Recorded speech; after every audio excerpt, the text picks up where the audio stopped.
ସୁପୁତ୍ର ସପ୍ତର୍ଷିର ଆଜି ଜନ୍ମଦିନ। ତାର ତଥା ତା ପରିବାର ଏଠାରେ ଉପସ୍ଥିତ ଥିବା ସମସ୍ତଙ୍କର ପୁଣି ଥରେ ସର୍ବବିଧ ମଙ୍ଗଳ ଠାକୁରଙ୍କ ପାଦ ପଦ୍ମରେ କରେ।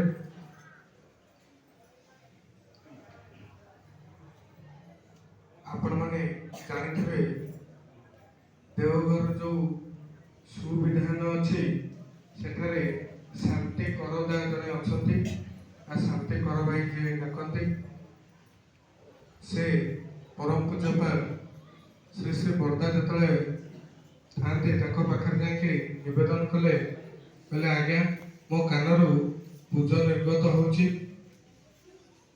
ଆ ପାଇଁ କ'ଣ କରଣୀୟ ମୁଁ କରିବି।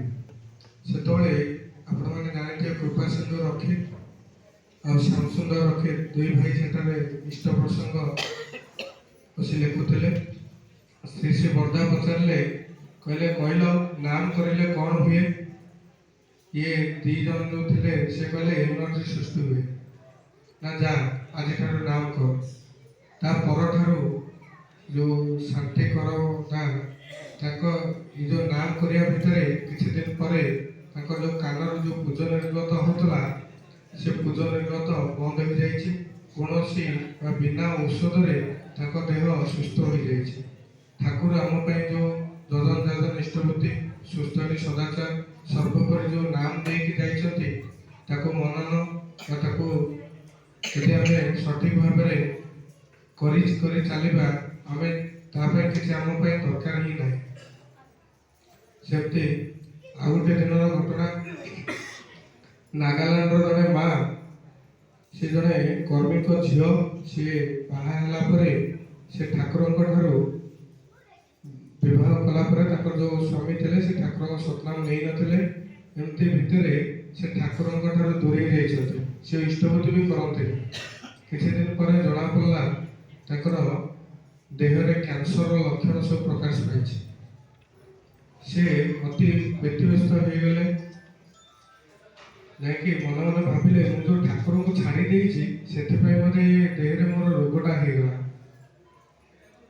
ସତ୍ୟାଂଶରେ ଠାକୁର କହିଛନ୍ତି ଅଭାବରେ ପରିଶ୍ରାନ୍ତ ମନ ହିଁ ଧର୍ମ ବା ବ୍ରହ୍ମ ଜିଜ୍ଞାସା କରେ ନତୁବା କରେ ନା। ଯେତେବେଳେ ତାଙ୍କ ଦେହଟା ରୋଗ ସୃଷ୍ଟି ହୋଇଛି ସେ କିଛି ଦିନ ପରେ ଯାଇଛନ୍ତି ପରମ ପୂଜ୍ୟ ଶ୍ରୀ ଶ୍ରୀ ଆଚାର୍ଯ୍ୟଙ୍କ ପାଖକୁ ନିବେଦନ କରିବା ପାଇଁ ଯେ ଯେଉଁ କ୍ୟାନ୍ସର ହୋଇଛି ତାର କ'ଣ କରାଯାଇପାରିବ, ଆଉ ନିଜର ଭୁଲ ପ୍ରାୟଶ୍ଚିତ ପାଇଁ ଯାଇଛନ୍ତି। ଶ୍ରୀ ଶ୍ରୀ ଆଚାର୍ଯ୍ୟ ଦେଖିଲେ କ'ଣ କ'ଣ ସବୁ ମେଡ଼ିସିନ ଇଏ ଖାଉଛନ୍ତି। ଦେଖି ସାରିଲା ପରେ କହିଲେ ଏ ଯେଉଁ ମେଡ଼ିସିନ ସବୁ ଖାଉଛ ଏ ମେଡ଼ିସିନ ଗୁଡ଼ାକୁ ବନ୍ଦ କରିଦେବ। ଆଉ ମା ମୁଁ ତୁମକୁ ଗୋଟେ ଅନୁରୋଧ କରିବି, ଯାହା କରିପାରିବ? ନା ଆଜ୍ଞା ଆପଣ ଯାହା କହିବେ ମୁଁ ସେୟା କରିବି। ନା ତୁମେ ଇଷ୍ଟବୃତ୍ତି କେତେବେଳେ କର? ସେ କିଛି କହିଲେନି। ନା ଅନ୍ତତଃ ପକ୍ଷେ ଆପଣ ଯେଉଁ ପ୍ରାର୍ଥନା ଟାଇମ୍ ଅଛି ସେ ପ୍ରାର୍ଥନା ଟାଇମ୍ରୁ 45 ମିନିଟରୁ ଦେଢ଼ ଘଣ୍ଟା ପୂର୍ବରୁ ଆପଣ 45 ମିନିଟ ପୂର୍ବରୁ ଆପଣ ଉଠିକି ଇଷ୍ଟବୃତ୍ତିଟା କରିବେ। ଆଉ ଇଷ୍ଟବୃତ୍ତି କରିସାରିଲା ପରେ 1.5 ମାସ ପରେ ଆପଣ ଯିବେ ଚେନ୍ନାଇର ଏଇ ଡାକ୍ତରଙ୍କ ପାଖରେ ଆପଣ ଆଉ ଥରେ ଟେଷ୍ଟ କରିବେ। ସେ ଆଉ କିଛି କହିଲେନି। ଏହାପରେ ସେ ଘରକୁ ପଳେଇ ଆସିଛନ୍ତି। ଆ ଭିତରେ ଯଜନ ଯାଜନ ଇଷ୍ଟବୃତ୍ତି ପୁନରାୟ ଆରମ୍ଭ ହୋଇଛି।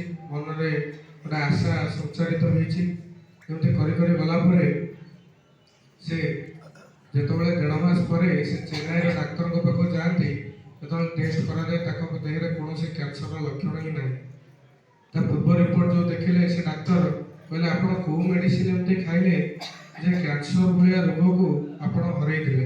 ସେ କହିଲେ ଆଜ୍ଞା ମୁଁ କୌଣସି ମେଡ଼ିସିନ ଖାଇନି, ଆଉ ଯେଉଁ ମେଡ଼ିସିନ ମଧ୍ୟ ଖାଇଥିଲି ଆମର ଯିଏ ଗୁରୁ ଅଛନ୍ତି ଆଚାର୍ଯ୍ୟଦେବ ଅଛନ୍ତି ତାଙ୍କ କହିବା ମୁତାବିକ ମୁଁ ସେ ମେଡ଼ିସିନ ମଧ୍ୟ ତ୍ୟାଗ କରିଦେଇଛି। ସେ କହିଲେ ଇଏ ଯେତେବେଳେ ଡାକ୍ତରଙ୍କ ପଇସା ଦେବାକୁ ଚାହିଁଲେ ଯେ ଟେଷ୍ଟ ଏକା କରିଛି ଯାହା ପଇସା ଦେବା କଥା, ସେ କହିଲେ ମୋତେ କିଛି ଦରକାର ନାହିଁ, ସେ ଗୁରୁଙ୍କ ପାଖକୁ ନେଇଯାଉ, ସେ ଗୁରୁଙ୍କୁ ମୋ ତରଫରୁ ବି ମୁଁ ଦେଇଛି ବୋଲି କହିବି। ସେ ମା ଜଣକ ସେ ଆଚାର୍ଯ୍ୟଙ୍କ ପାଖରେ ନିବେଦନ କଲା ପରେ ଆଚାର୍ଯ୍ୟ କହିଲେ ଏମିତି ବି କିଛି ମେଡ଼ିସିନ ଅଛି ଯାହା ଆମ ଦେହରେ ରୋଗକୁ ସୃଷ୍ଟି କରେ ଅଧିକ, ଆଉ ଯେଉଁ ଇଷ୍ଟବୃତ୍ତି କରିଲ ତାର ସୁଫଳ ମଧ୍ୟ କିଛି ପାଇଲ। ଇଏ ଯେତେବେଳେ ଆଚାର୍ଯ୍ୟଙ୍କ ପାଖରେ ସେ ପ୍ରଣାମ ହିସାବରେ ଦେଉଛନ୍ତି, ଆଚାର୍ଯ୍ୟ କହିଲେ ନେଇଯାଅ ତୁମ ଘର ପାଖରେ ଯେଉଁ ମନ୍ଦିର କାମ ଆରମ୍ଭ ହୋଇଛି ସେଠାରେ ଏହାକୁ ଅର୍ଘ୍ୟ ରୂପେ ଦେଇଦେବେ। କହିବାର କଥା ହେଉଛି ଆମ ପାଖରେ ସବୁ କିଛି ଜିନିଷ ଉପଲବ୍ଧ ଅଛି, କିନ୍ତୁ ଆମେ କ'ଣ କରୁ ନିଜର ଖିଆଲ ମାଫିକ ମନ ମାଫିକ ଆମେ ସେ କାର୍ଯ୍ୟ ଗୁଡ଼ାକ କରୁ, ଯାହାଫଳରେ କି ଠାକୁର ଯେଭଳି ଚାହିଁଛନ୍ତି ଆମେ ତ ଚଳି ତ ପାରୁନା, କିନ୍ତୁ ତାଙ୍କ ଉପରେ ଅଯଥା ଦୋଷାରୋପ କରୁ। ଆଉ ମୁଁ ବିଶେଷ କିଛି କହୁନି, ଏଠାରେ ଉପସ୍ଥିତ ଥିବା ସମସ୍ତଙ୍କୁ ଅନୁରୋଧ ଶ୍ରୀ ଜଗନ୍ନାଥ ନିଷ୍ଠପତି ସୁସ୍ଥ ସଦାଚାର ସମସ୍ତେ ଟିକେ ମାନି ଚଳିଲେ ଆହୁରି ଜୀବନଟା ସୁନ୍ଦର ମଧୁମୟ ହେଇ ଉଠିବ। ବନ୍ଦେ ପୁରୁଷୋତ୍ତମ।